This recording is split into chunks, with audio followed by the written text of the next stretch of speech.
Ça y est, il est 20h, nous allons découvrir notre estimation.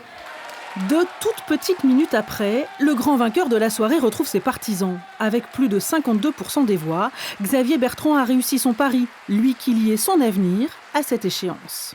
Les Hauts-de-France m'ont fait l'honneur de m'accorder à nouveau leur confiance. Durant cette campagne, je vous ai dit la vérité. J'ai été clair, sans rien vous cacher de mes intentions. Ce résultat me donne la force d'aller à la rencontre de tous les Français. Il est le seul candidat à vraiment améliorer son score entre le premier et le deuxième tour de à peu près 12 points quand les deux autres candidats améliorent très très peu en réalité leur score. Donc ça c'est une victoire pour lui. Pour le reste par rapport au discours, j'ai pas trop entendu parler des Hauts-de-France en fait. C'est-à-dire que c'était plutôt un discours de prépositionnement par rapport à la présidentielle. À Bruyères-la-Buissière, le Rassemblement national, lui, fait grise mine. L'appel à mobilisation des électeurs n'a pas fonctionné. Étrange ambiance, il n'y a pas de télé ici par exemple et c'est ce qui fait d'habitude vivre un petit peu les soirées électorales.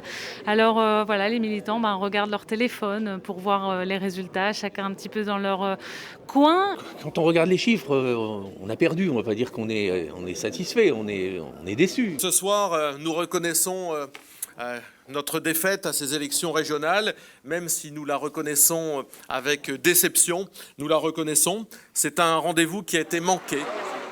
En France, ils étaient les seuls à s'être unis dès le premier tour. Hier soir, ils ont célébré leur victoire. Avec 22% des votes, la liste emmenée par l'écologiste Karima Delli permet à la gauche de faire son retour dans l'hémicycle régional. La grande nouvelle de ce soir, les écologistes et la gauche sont de retour au Conseil régional.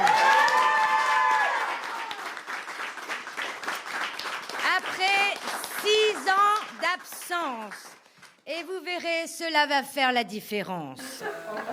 Avec un taux d'abstention de plus de 66%, ceux qui ont été élus hier le sont avec un faible nombre de voix. Les gens ont laissé tomber, Mathieu Gallard ? Ils ont le sentiment que ces élections ne changeront rien à leur vie quotidienne parce que fondamentalement, ils pensent que c'est pas au niveau régional que les choses se jouent. Le nouveau Conseil régional des Hauts-de-France, c'est 170 élus, 28 pour l'Union de la gauche et des Verts, 32 pour le Rassemblement national et 110 pour la liste de Xavier Bertrand qui retrouvera son fauteuil de président vendredi prochain, tout en rêvant à 2022.